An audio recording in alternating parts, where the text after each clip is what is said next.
अस्सलाम वालेकुम। Page number 157 open करें प्लीज, जल्दी से।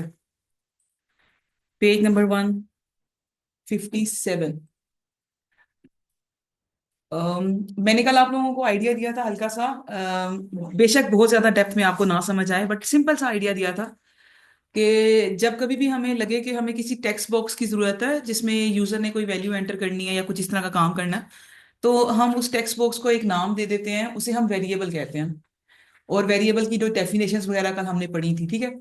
उसके बाद वेरिएबल के साथ साथ आपको कुछ ना डेटा टाइप्स के नाम भी बताएं। आपको पीछे आपने मेरे साथ डेटा टाइप्स पढ़ी थी, ये integer, real, character, string, Boolean. तो आज के लेक्चर के लिए आपको ये दोनों चीजें पता होनी चाहिए। इसलिए मैंने आप लोगों को रिवीजन दी थी कि आप लोग प्लीज पीछे से एक दफा रिवाइज कर लीजिएगा, ठीक। साथ आपको वेरिएबल्स का हल्का सा आइडिया होना चाहिए, और आपको ये भी आइडिया होना चाहिए कि वेरिएबल्स के जो नाम होते हैं, उसको लिखने के क्या रूल्स हैं। कल मैंने आप लोगों के साथ कुछ रूल्स जो है वो डिस्कस किए थे। सही है। तो हम यहाँ से पहले स्टार्ट करते हैं, हल्का सा एक दफा रिवाइज करते हैं। जब हम वेरिएबल को कोई नाम देते हैं तो उसके लिए क्या क्या रूल्स थे, मैंने आपको ये रूल बताए थे। पहला, it must start with the letter of alphabet. पहला जो है लेटर वो अल्फाबेट होना चाहिए। फिर हमने कहा था जो जो रिमेनिंग लेटर्स हैं that can be the combination of capital A to G, small A to G, zero से लेके 9 तक के कोई डिजिट्स और अंडरस्कोर, आप ये डाल सकते हैं अपने वेरिएबल के नाम के अंदर। फिर हमने कहा था must not be, space must not be used, variable के नाम में स्पेस नहीं होनी चाहिए। फिर था it must be not be a reserve word. तो रिजर्व वर्ड मैंने आपको कहा था कि आप अभी आगे बहुत सारे रिजर्व वर्ड्स पढ़ोगे, बट फिलहाल आपने इंटीजर, स्ट्रिंग, बूलियन, ये ऐसे वर्ड्स हैं जो डेटा टाइप के लिए हमने स्पेसिफाई कर दिए हैं, तो ये नाम आप वेरिएबल के नाम में नहीं यूज कर सकते। फिर लिखा हुआ था it must be a unique. ये चीज जब आप क्वेश्चन करोगे तो आपको समझ आएगी इसका क्या मतलब है। आपने याद तो डेफिनेटली करना है, लेकिन ये है कि इसका मतलब क्या है। जब आप मेरे साथ सूडो कोड लिखोगे तो आपको समझ आएगी कि ये क्या चीज है। उसके बाद हम अगले पेज पे आते हैं, 158 पे। पेज नंबर मेरे साथ आप लोग नेक्स्ट पेज पे आ जाओ, दिस इज पेज नंबर 158। 158 के अंदर अब आप देखें गौर से, ये रूल्स नहीं है, दीज आर रिकमेंडेड पॉलिसीज। गौर से देखो, रूल्स की हेडिंग नहीं है, हेडिंग दी हुई है कि जब आप कोई नाम लिखें तो उसके लिए रिकमेंडेड पॉलिसी क्या है। जैसे फॉर एग्जाम्पल, अगर आपने अपने वेरिएबल का नाम रखना है एवरेज प्राइस, ठीक है। अपने वेरिएबल का नाम अगर मैं आपसे कहती हूँ आप अपने वेरिएबल का नाम रखें एवरेज प्राइस, मेरी बात गौर से सुननी है, ठीक है। अगर मैं आपसे कहती हूँ कि आप अपने वेरिएबल का नाम रखें, मैं खुद आपसे कह रही हूँ अपने वेरिएबल का नाम रखें एवरेज प्राइस, तो आप कहोगे ठीक है मैम रख लेते हैं। एवरेज, स्पेस दी मैंने और मैंने प्राइस लिखा। तो आपको बाद में याद आएगा कि नहीं, वेरिएबल के नाम के अंदर स्पेस नहीं हो सकती, तो हमें स्पेस नहीं देनी चाहिए, तो स्पेस रिमूव करते हैं, ऐसे जोड़ के लिखते हैं। आप इस तरह जोड़ के लिखोगे तो देखो, रूल्स के हिसाब से ये ठीक है, लेकिन इसको रीड करना थोड़ा मुश्किल है। एक सेकंड होल्ड करिएगा, ठीक है। रूल्स के हिसाब मतलब ये है ठीक है, इसमें सिर्फ अल्फाबेट्स हैं तो रूल्स के हिसाब से बिल्कुल ठीक है और स्पेस भी नहीं है, लेकिन ना ये दिखने में इतना अच्छा नहीं है। तो मार्क्स तो शायद मिल जाए लेकिन रिकमेंडेड नहीं है। तो रिकमेंडेशन ये होती है कि अगर आपका जो वेरिएबल का नाम है, if it is a combination of two और मोर देन टू वर्ड्स, तो आपको ये करना होता है कि दोनों का जो पहला वर्ड है उसको कैपिटल लिख दें। जैसे एवरेज का ए कैपिटल लिखूंगी और प्राइस का पी। अब देखो मैं यहां से हटाती हूं, अब आप गौर से देखो, आप इसको रीड करना थोड़ा इजी हो गया है। अब देखते साथ आपको पता लग रहा है कि ये लिखा हुआ है एवरेज प्राइस। तो ये रिकमेंडेशन है, कोई कंपलसरी नहीं है, लेकिन मैं चाहती हूँ कि मेरे बच्चे इसको कंपलसरी समझें।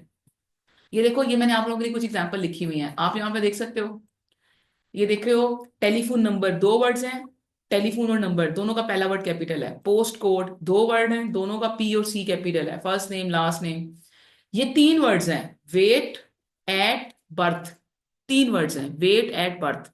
तीनों में स्पेस नहीं है, तीनों का पहला वर्ड जो है वो कैपिटल है, ठीक है। एक ये रूल होता है, रूल नहीं, this is called recommended policies, ठीक है, रिकमेंडेड। एक ये होता है, एक रूल ये होता है, आप मेरे साथ आगे लिख लो। एक रूल ये होता है फर्स्ट नेम ऐसे लिखो, और या जैसे मैंने एवरेज प्राइस लिखा है। और एक रूल ये होता है कि आप इसको ऐसे लिख लें, एवरेज लिखें, अंडरस्कोर डालें और फिर प्राइस लिखें। मतलब अगर आप स्पेस नहीं देना चाहते तो आप वेरिएबल के नाम के दरमियान में अंडरस्कोर लगा सकते हैं, ये लिखा हुआ है। ये देख रहे हो,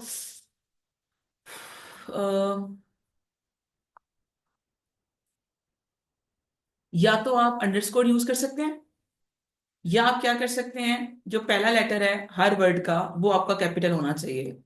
it must be in upper case. तो दोनों में से जो मर्जी रूल अप्लाई करो।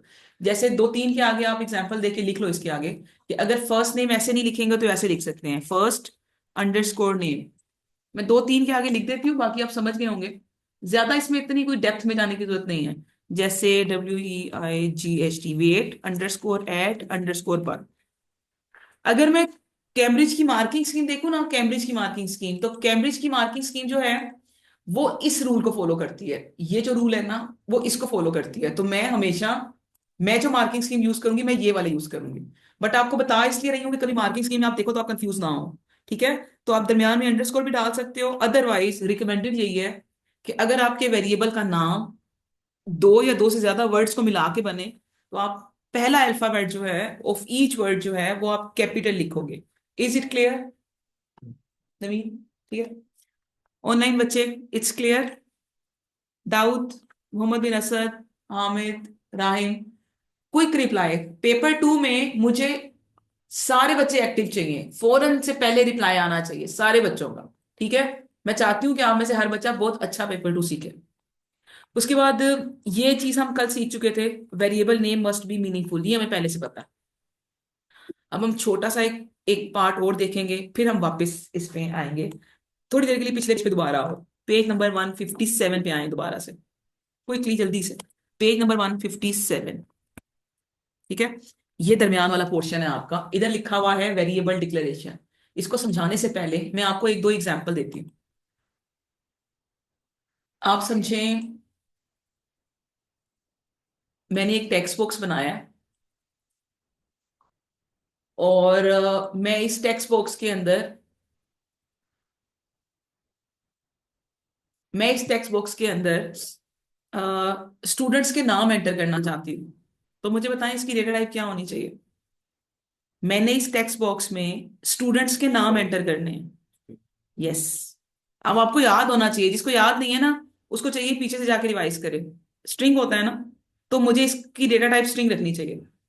अगर मैंने यहाँ पे बच्चों के मार्क्स एंटर करने हैं इस टेक्स्ट बॉक्स के अंदर, तो फिर मुझे इसकी डेटा टाइप क्या रखनी चाहिए? It depends. अगर लिखा हुआ है कि मार्क्स होल नंबर होंगे तो इंटीजर। अगर लिखा हुआ है कि मार्क्स, और ये लिखा होता है पेपर में, मार्क्स में कंटेन डेसिमल वैल्यू, तो फिर रियल। सही है। अगर मैं कहती हूँ कि इसमें सिर्फ ये पूछना है, आपने बच्चे से ये पूछना है डू यू प्ले फुटबॉल, अब वो बच्चा या यस कहेगा या नो कहेगा। तो अगर मैं कहती हूँ कि मुझे इस फील्ड में, इस टेक्स्ट बॉक्स में सिर्फ बच्चे के आंसर लिखना है कि डू यू प्ले फुटबॉल, और बच्चा जो भी आंसर देगा वो मुझे इसमें सेव करना है, तो मैं इसकी डेटा टाइप क्या रखूंगी? बूलियन। इसका मतलब है जब आप वेरिएबल्स बनाते हैं उस टाइम पे आपको साथ बताना पड़ता है, ये आपके सिलेबस की रिक्वायरमेंट है। जब आप वेरिएबल बनाते हैं तो आपको साथ बताना पड़ता है कि इस वेरिएबल में आप किस किस्म का डेटा सेव करेंगे। आपको याद है वेरिएबल क्या चीज होती थी? वेरिएबल, मैंने आपसे कहा था हम टेक्स्ट बॉक्स को कोई नाम दे देते हैं। ठीक है। और टेक्स्ट बॉक्स में जो भी वैल्यू सेव होती है वो आप एज्यूम करोगे कि वो वैल्यू उस वेरिएबल में जाके सेव होती है। ये मैं कल डिटेल से बता चुकी हूँ। अगर किसी को कोई कंफ्यूजन है तो वो कल वाला लेक्चर दोबारा देख ले। ठीक है। तो वो मैं उसमें था। फिलहाल के लिए याद रखो कि वेरिएबल्स को जब आप यूज किया करेंगे तो यूज करने से पहले आपको उनको डिक्लेयर करना पड़ता है। डिक्लेयर करने का मतलब है कि आपको उसको बताना पड़ेगा कि डिक्लेरेशन का मतलब ये होता है कि हम जो वेरिएबल बनाने लगे हैं इसमें किस किस्म का डेटा स्टोर होगा। जैसे यहाँ पे जो सर नेम है इसमें स्ट्रिंग डेटा स्टोर होगा, डेट ऑफ बर्थ में डेट होगा। ठीक है। इसको लिखने का ये स्टैंडर्ड स्टाइल है, आपने ऐसे ही लिखना है। और आपको पेपर में क्वेश्चन आते हैं, आपको पेपर में क्वेश्चन आएगा, मेरे साथ एक क्वेश्चन बना लो बल्कि, तो आपको जरा समझ अच्छा आएगा। एक क्वेश्चन बनाते हैं,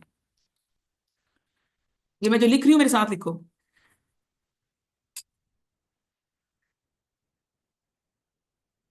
राइट, और ये पेपर में इसी तरह से क्वेश्चन आते हैं, write a declaration statement to store marks of students.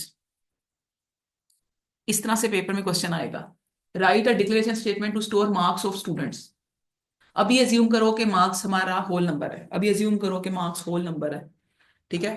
तो अब आप सोचो इस लाइन का मतलब, पहले सोचो इसका मतलब है कि वो आपसे ये कह रहा है कि आपने स्टूडेंट्स की क्या चीज एंटर करनी है मोहम्मद? इस क्वेश्चन में वो क्या कह रहा है कि स्टूडेंट की कौन सी चीज हमने मार्क्स एंटर करनी है, तो इसका मतलब है हमें एक टेक्स्ट बॉक्स चाहिए जिसमें हम स्टूडेंट्स के मार्क्स एंटर करेंगे। ठीक है, तो हमें उस वेरिएबल का नाम क्या रखना चाहिए? हम सिर्फ मार्क्स भी रख सकते हैं, मीनिंगफुल होना चाहिए नाम, जो भी नाम रखो, और आप उसका नाम स्टूडेंट मार्क्स भी रख सकते हैं। मैं दोनों आपको रख के बताऊंगी, बट मेन चीज है कि आपने क्या करना है, आपने डिक्लेरेशन स्टेटमेंट लिखनी है। अब नीचे मेरे साथ इसका आंसर लिखो। इसका आंसर ये आएगा, दिस इज द आंसर। ठीक है, इसका आंसर लिखते हैं इस क्वेश्चन का। और वो आपने ऐसे ही लिखना है, वाई का डिक्लेरेशन एक रिजर्व वर्ड होता है, सॉरी, डिक्लेयर रिजर्व वर्ड है। आपने ऐसे ही लिखना है एज इट इज हमेशा, डिक्लेयर स्पेस देके आपने जो भी अपने वेरिएबल का नाम रखा है आप वो रख सकते हो।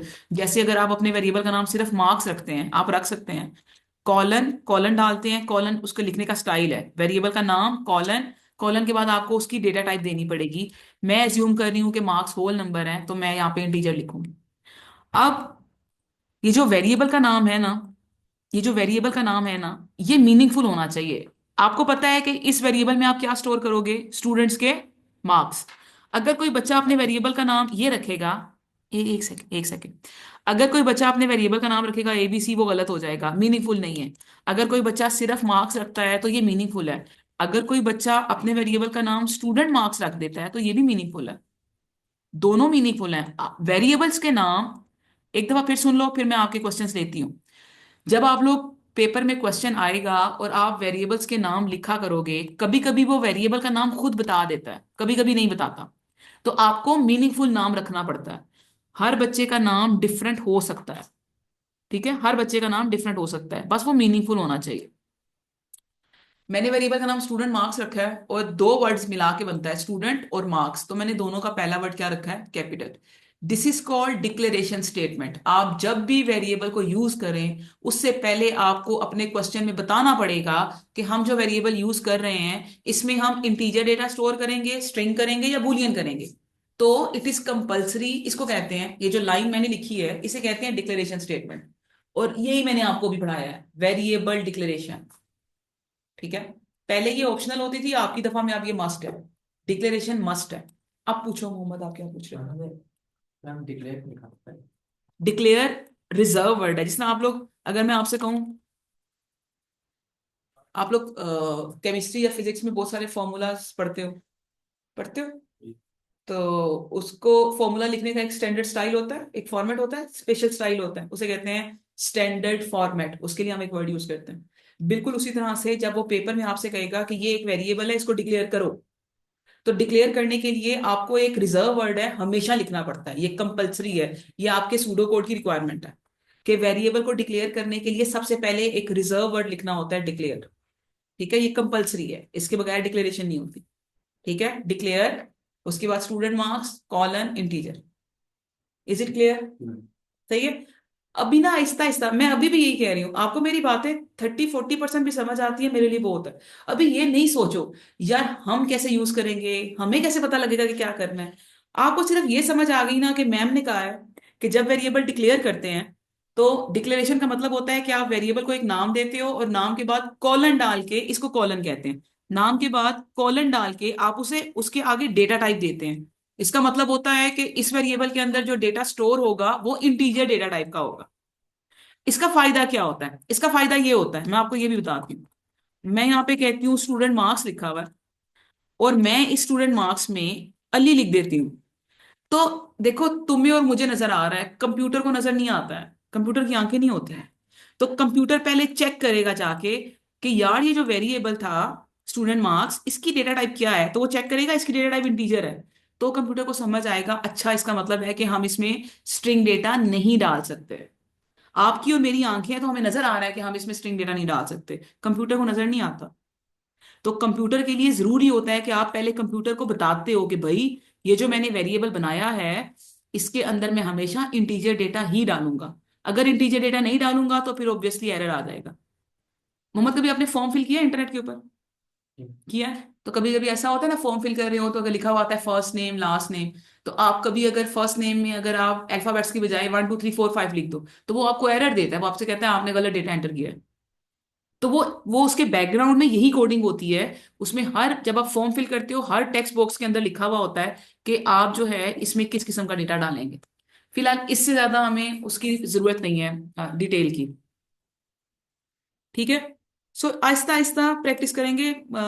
मुझे शुरू के 2-3 दिन, क्योंकि मुझे पता है कि आगे थर्सडे और फ्राइडे वीकेंड आ जाएगा, मैं सही वाला काम आपको वीकेंड के बाद कराऊंगी जिसमें हम डिटेल से अपनी चीजें पढ़ेंगे। उससे पहले मैं आपको ट्रेन कर दूंगी थोड़ा सा। लेकिन मुझे लगता है हमारा मोस्ट इंपॉर्टेंट वीक जो होगा वो नेक्स्ट वीक होगा, जो कमिंग वीक अभी हमारा आएगा। ठीक है। अच्छा, वेरिएबल जरा अच्छे से पढ़ ले। कांस्टेंट मैं जानबूझ के छोड़ रही हूँ, आगे जाके पढ़ाऊंगी, अभी पढ़ाऊंगी तो फायदा नहीं है। बहुत इंपॉर्टेंट कॉन्सेप्ट है, लेकिन पहले हम वेरिएबल समझ लें, उसके बाद हम कांस्टेंट पे आएंगे। पहले हम वेरिएबल समझेंगे, ठीक है। सो इसको मुझे याद रहेगा, बस आप लोग भी याद रखिएगा, ये मैं स्किप कर रही हूँ, मैं बाद में कराऊंगी, फिलहाल नहीं। अच्छा, उसके बाद है, अब हम थोड़ा सा काम करते हैं, थोड़ा सा आपको आइडिया होगा कि अच्छा मैम क्या करने लगी है। पेज नंबर 160 पे आ जाओ। 160, पेज नंबर 160। इसके अंदर दोबारा से एक हेडिंग है, इसको थोड़ा हाईलाइट कर लो, क्योंकि ये थोड़ा वो इतनी विजिबल नहीं है, तो मैं चाहती हूँ उसको हाईलाइट कर लें। Reserve words should be written in capital letter लिखा हुआ है, रिजर्व वर्ड्स। अच्छा, रिजर्व वर्ड्स का मतलब होता है ऐसे वर्ड्स, जैसे अभी डिक्लेयर पढ़ा था, ऐसे वर्ड्स जो एक, हर हर वर्ड जो है वो एक स्पेसिफिक काम के लिए यूज होता है। अभी तक आप बहुत सारे रिजर्व वर्ड्स मेरे साथ पढ़ चुके हो, लिखने की जरूरत नहीं है, खाली देखो। अभी आपने एक रिजर्व वर्ड मेरे साथ पढ़ा है, डिक्लेयर। ये रिजर्व वर्ड अभी आपने मेरे साथ पढ़ा है। इसके अलावा आप एक मेरे साथ रिजर्व वर्ड पढ़ चुके हो, इंटीजर। आप मेरे साथ रिजर्व वर्ड पढ़ चुके हो, स्ट्रिंग। आपको पता है ना, ये सारे वर्ड्स कोई खास काम करते हैं, है ना, सारे वर्ड्स कोई खास काम करते हैं, ये रिजर्व वर्ड है। इसके अलावा कौन सा रिजर्व वर्ड पढ़ा है हमने? रियल पढ़ा है, हमने डेट का रिजर्व वर्ड पढ़ा है। ठीक है, मैं कुछ भूल गई हूँ तो इट्स ओके, खैर है, बट ये सारे रिजर्व वर्ड्स हैं। इसके साथ साथ कुछ और रिजर्व वर्ड्स अभी आप सीखोगे, ये यहाँ पे लिखने की जरूरत नहीं है, अभी लिखने की जरूरत नहीं, इसको छोड़ दें। छोड़ दें इसको, मैं खाली आपको बता रही थी, नहीं लिखें। अब आपने कुछ रिजर्व वर्ड सीखने हैं। अब वो रिजर्व वर्ड्स कैसे सीखने हैं मैं आपको एग्जांपल से समझाऊंगी, ठीक है। अ, जैसे पहले एक दफा जरा सुन लो, उसके बाद मेरा ख्याल है कि आज इतना टाइम होगा कि हम हल्की सी प्रैक्टिस कर लें। आप लोग फिलहाल सुन लो खाली। सबसे पहला एक रिजर्व वर्ड है, उसका नाम है input. Input is a reserve word, ठीक है। अब आपने ये यूज कहाँ पे करना है? ये लिखा हुआ है, it is use to assign. Assign एक दफा है, दूसरी दफा गलती से प्रिंट हो गया तो एक दफा काट दो बेशक। It is use to assign the input value to a variable. इसका मतलब है जब किसी वेरिएबल में वैल्यू डालनी होगी तो हमें इनपुट लिखना पड़ेगा। कैसे लिखेंगे वो भी मैडम सिखाएंगी, लेकिन इनपुट एक रिजर्व वर्ड है। और ये रिजर्व वर्ड जो है वो, इसका मतलब क्या होता है कि हम कहाँ यूज करते हैं, तो फिलहाल के लिए ये यूज होता है जब आप वेरिएबल में कोई वैल्यू डालते हैं। It is use to input the value into a variable. ठीक हो गया। अच्छा, अच्छा कैसे लिखते हैं? तो वो ऐसे लिखते हैं, इसकी एग्जाम्पल पे आ जाओ। मेरे वेरिएबल का नाम है मार्क्स, और उससे पहले मैंने लिखा है इनपुट। इस लाइन का क्या मतलब है आप गौर से सुनना, ठीक है।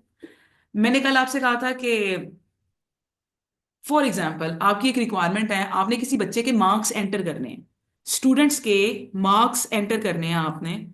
तो इसका मतलब है एक टेक्स्ट बॉक्स है, ये टेक्स्ट बॉक्स है, और ये टेक्स्ट बॉक्स के अंदर हमने किसी बच्चे के मार्क्स एंटर करना है। तो मार्क्स एंटर करने के लिए मैंने इस वेरिएबल का नाम रखा है मार्क्स, मतलब इस टेक्स्ट बॉक्स का नाम मैंने मार्क्स रखा है। तो इनपुट का रिजर्व वर्ड अगर आप पहले लिखते हो ना, तो इसका मतलब होता है कि आप प्रोग्रामर से ये कह रहे हो। अब मुझे नहीं पता आपको पहला लेक्चर याद है या नहीं याद, जिस दिन मैंने आपको थोड़ा सा वो आइडिया दिया था सूडो कोड और फ्लो चार्ट का। बट मैं आपको एक कोशिश करती हूँ कि मैं आपको एक्सप्लेन कर सकूं कि इसका क्या मतलब है। तो जब भी आपने यूजर से टेक्स्ट बॉक्स में कोई वैल्यू लेनी होती है तो आपको क्या करना पड़ता है? आपको इनपुट का वर्ड लिखना पड़ता है। अच्छा, लिखना पड़ता है, क्यों लिखना पड़ता है, उसका फायदा क्या होता है? तो शायद आपको याद हो, मैंने आपसे कहा था कि ये जो चीज हम पढ़ रहे हैं इसे हम सूडो कोड कहते हैं।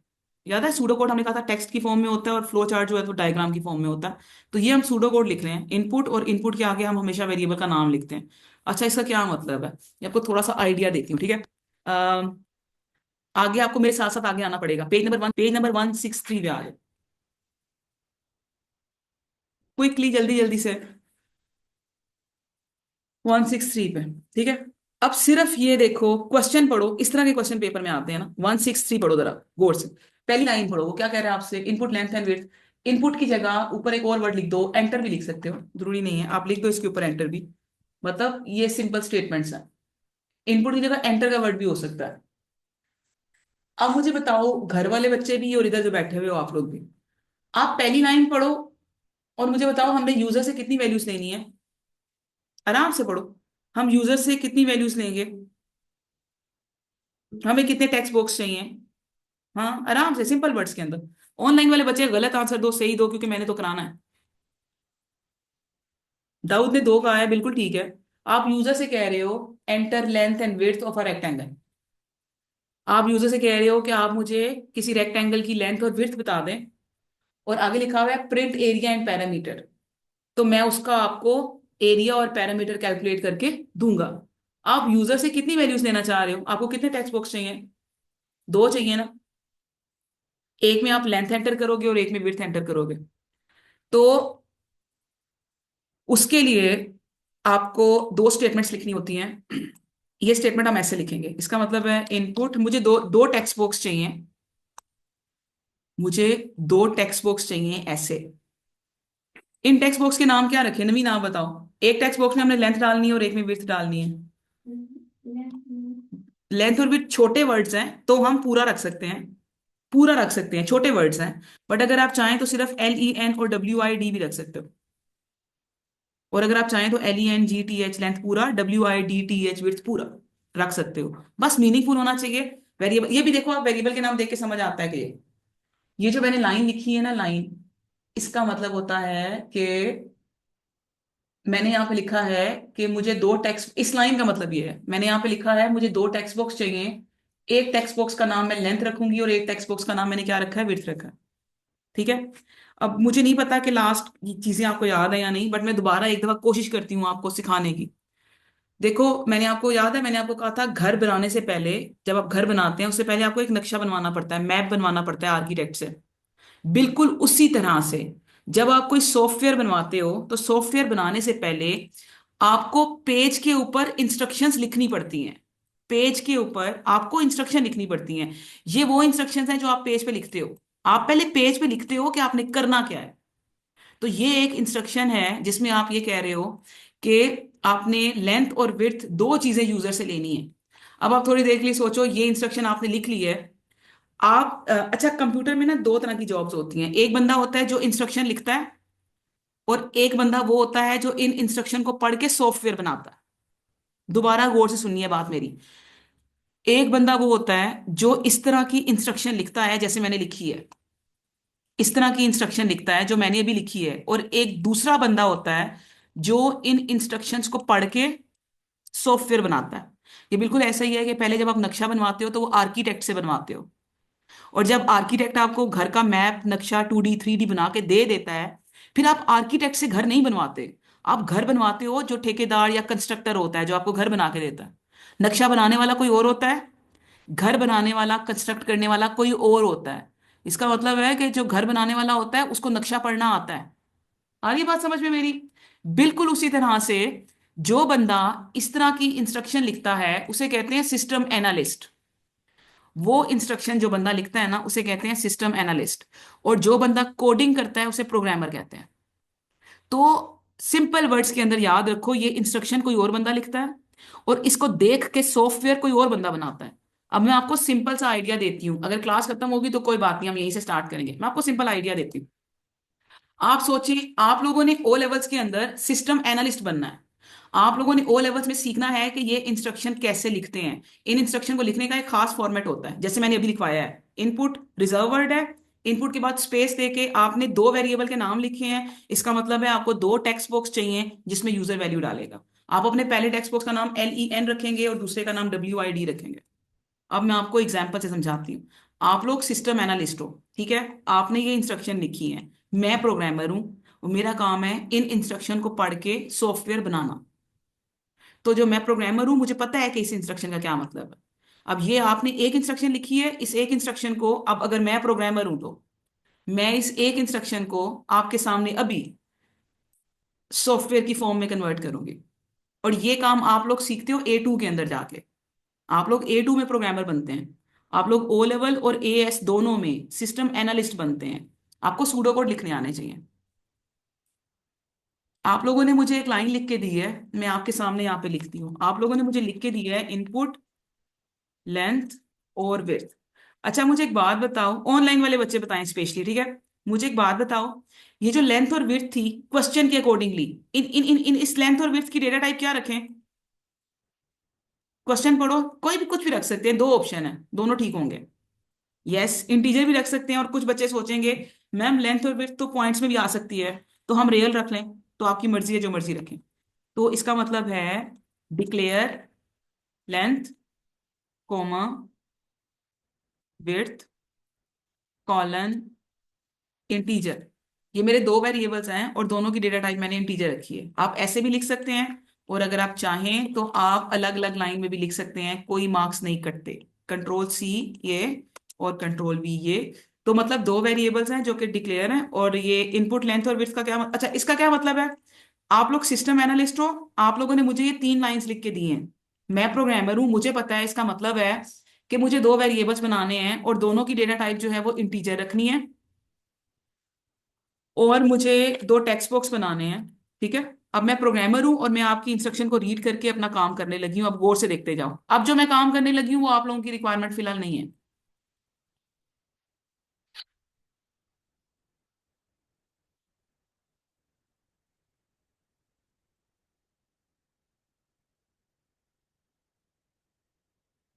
अब देखते जाना मैं कर क्या रही हूँ।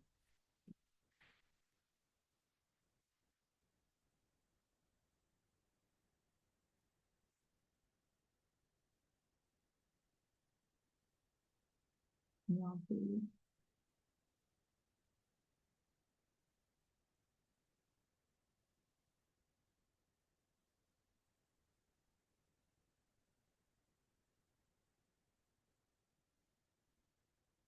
आप सिर्फ ये सोचो कि आपने तो तीन लाइनें लिखी हैं, और प्रोग्रामर इन तीन लाइनों से क्या कुछ समझना शुरू, प्रोग्रामर को ये इंस्ट्रक्शन रीड करनी आती है, ठीक है।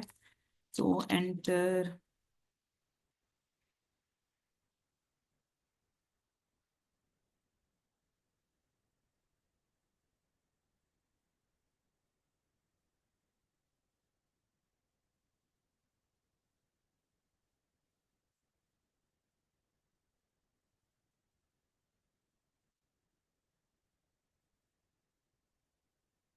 आप बस थोड़ी सी ना कुछ चीजें अपने माइंड में रखिएगा। आप समझिएगा कि जब तक, ये बात याद रखिएगा जो मैं अभी बोल रही हूँ, जब तक प्रोग्रामर को इस तरह की इंस्ट्रक्शन ना मिले, ये जो मैंने लिखी हैं, जो आपने मुझे लिख के दी हैं, डिक्लेयर करना है फिर इनपुट करना है, जब तक इस तरह की इंस्ट्रक्शन प्रोग्रामर को ना मिले, प्रोग्रामर खुद से कुछ नहीं कर सकता, अंधा होता है वो। ये बात याद रखनी है।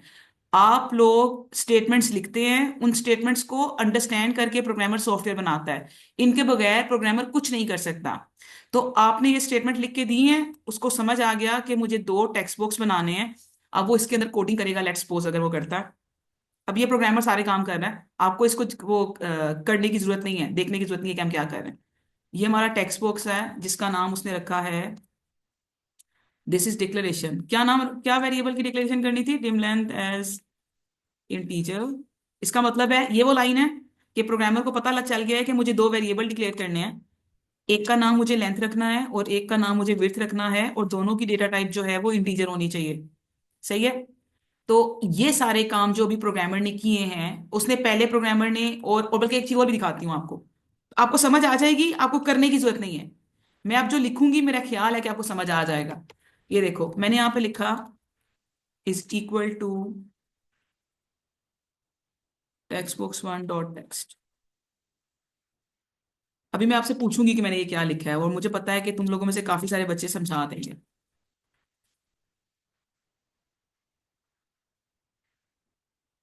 यहाँ पे देखना गौर से जरा, इसमें चीजें बहुत सारी है ना। ये देखो मैं इसको ये सिलेक्ट कर रही हूँ ना, ये जो मैंने टेक्स्ट बॉक्स बनाया था ना, इसको मैं सिलेक्ट कर रही हूँ, इसका नाम ऊपर देखो क्या लिखा हुआ है, ये क्या नाम लिखा हुआ है इसका? टेक्स्ट बॉक्स वन है। ये मैं देखो इसको क्लिक करती हूँ, दूसरा वाला मैंने सिलेक्ट कर लिया, ऊपर क्या नाम लिखा हुआ है? Text box two. अच्छा इसको रन करके दिखाती हूँ तुम लोगों को, आप रन करो। अभी ये पूरी कोडिंग नहीं है, ये मैंने रन किया इसको।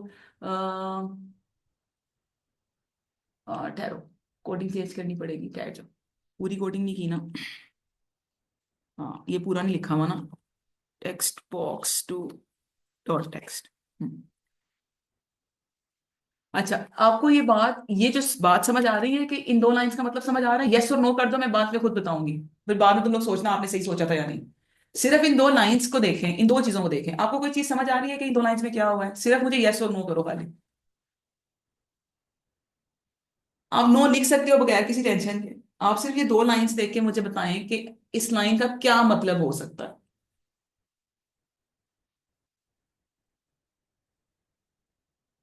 आपको देख के ये लग रहा होगा ना, इसका मतलब है कि प्रोग्रामर ने क्या किया है, टेक्स्ट बॉक्स को लिंक कर दिया है किसके साथ?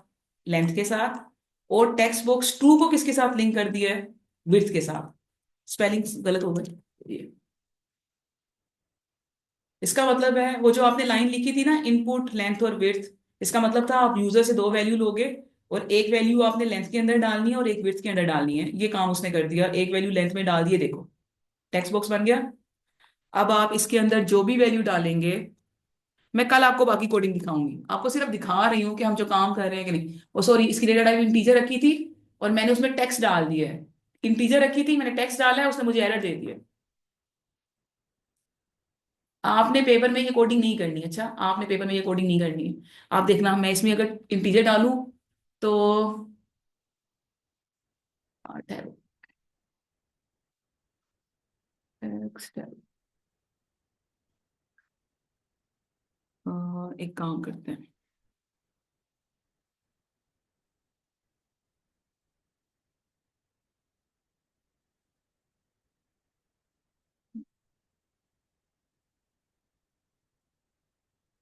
ना, ये आपके टेक्स्ट बॉक्स बन गया और इसके अंदर आप जो भी वैल्यू डालोगे वो मैं आपको ना ये पूरा प्रोग्राम एक दफा बना के चला के दिखाऊंगी। अभी मैं पूरा प्रोग्राम चला नहीं सकती क्योंकि कोडिंग कंप्लीट नहीं है। आप सिर्फ थोड़ी देर के लिए ये समझो कि जब तक हम इंस्ट्रक्शन नहीं लिख के देते, प्रोग्रामर अंधा होता है, उसे कुछ नजर नहीं आता।